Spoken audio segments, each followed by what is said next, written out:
Il pourrait y avoir une entrée lexicale et thématique, en fait. On va travailler sur les aliments, les repas, les animaux, les transports.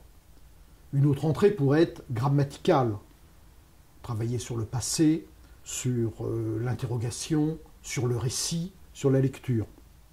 Elle pourrait être culturelle, les régions d'Allemagne, l'histoire de l'Allemagne, les grands musiciens, avec le danger d'un apport magistral de savoir par le professeur dans ce dernier cas. En fait, bien évidemment, ce qu'il faut, c'est essayer de concilier le mieux possible ces différentes entrées.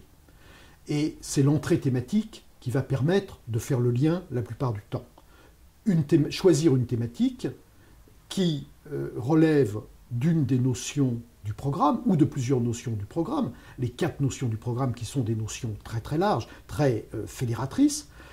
Donc une thématique pour les illustrer, pour les éclairer sous un certain angle.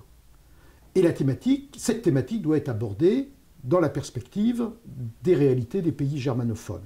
Et elle implique l'utilisation des composantes de la langue, le lexique, les structures grammaticales, tout en favorisant l'entraînement aux activités langagières. Je prends un exemple très simple que l'on va trouver dans des classes de débutants en première ou en deuxième année, le thème des transports, qui pourrait s'inscrire dans la notion voyage et migration.